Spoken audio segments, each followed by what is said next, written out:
दंगा मुक्त होने के कारण शांति है, सुकून है मुसलमानों के बच्चों का। आप पिछली सरकार में कांग्रेस की देख लीजिए, राष्ट्र से जुड़ रहे हैं, राष्ट्र की सेवा से जुड़ रहे हैं। अरे सुरेंद्र जी, ये बताइए कि जिन्होंने आपको 100% वोट दिया, आपको 60 साल राज कराया, आपने उन मुसलमानों की दशा क्यों नहीं बदली? अरे 60 साल में हमने वक्फ बोर्ड बनाया, आप बनाने आए थे क्या? बोर्ड में ये बताइए कि आप तीसरे नंबर की प्रॉपर्टी और आज अनपढ़ क्यों है मुसलमान? अब चुप रह के सुनिए भाई। नहीं, जवाब दो ना रूबिका जी, आप जवाब दीजिए ना।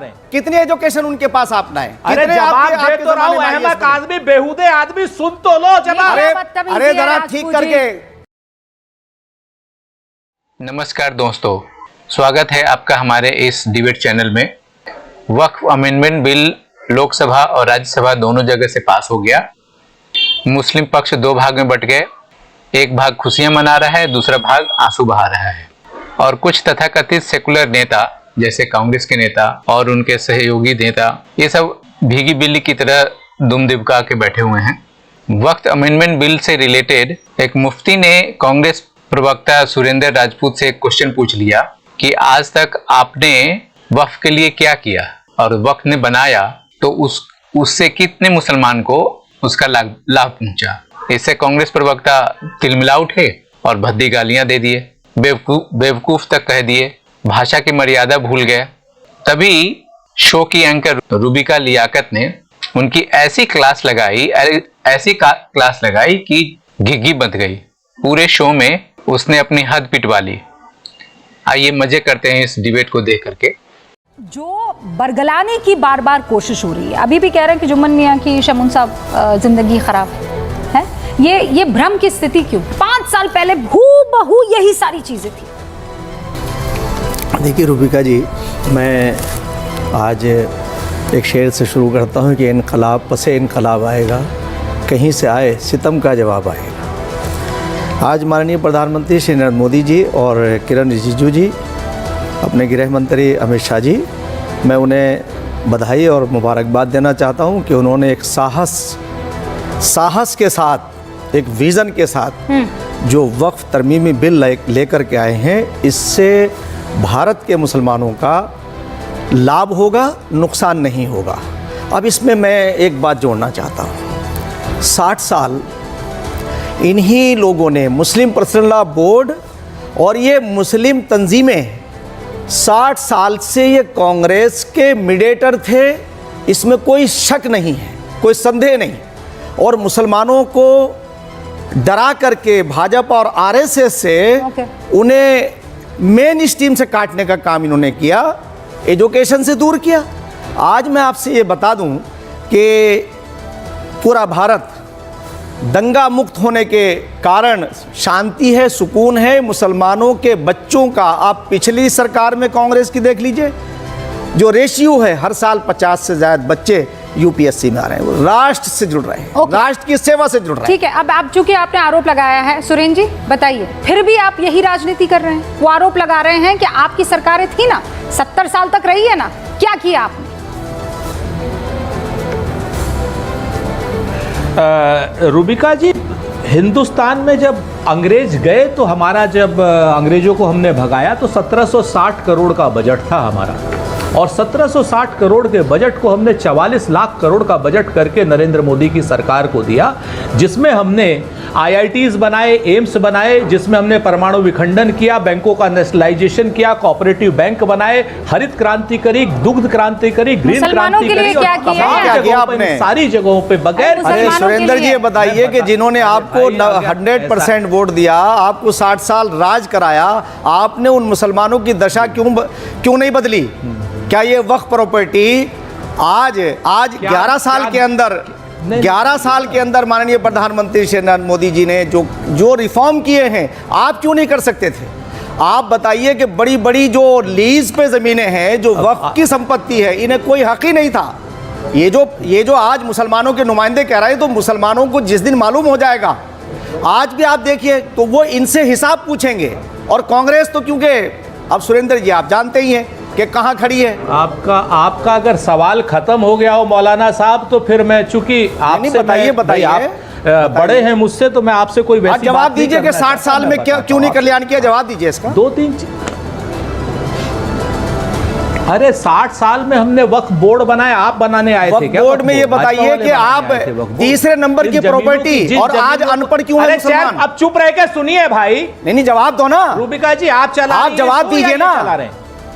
अरे जवाब दीजिए मुहज्जब अंदाज में।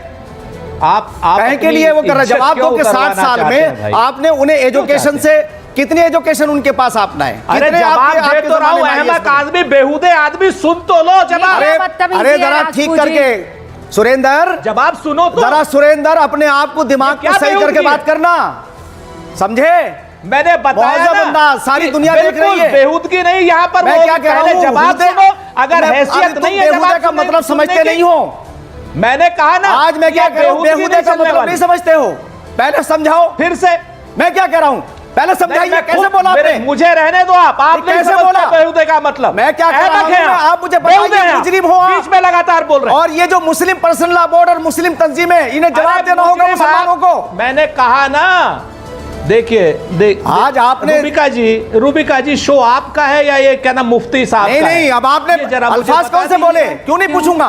समस्या सबसे बड़ी क्या है? सुरेंद्र साहब, अपनी जवाब दीजिए अपना। अल्फाज तो मैं फिर से कहता हूं कि आप बेहुदे हैं। नहीं दे रहे हैं। आप कह रहे थे मुसलमानों को दबाने की कोशिश है, आप कह रहे थे मुसलमानों को दुआम दर्जे का बनाने की कोशिश है। ये आदमी जो बैठा है ये मुसलमान नहीं है। हाँ, आज जब बोल रहे हैं तो आप बोल रहे हैं बेहुदे आदमी। क्यों?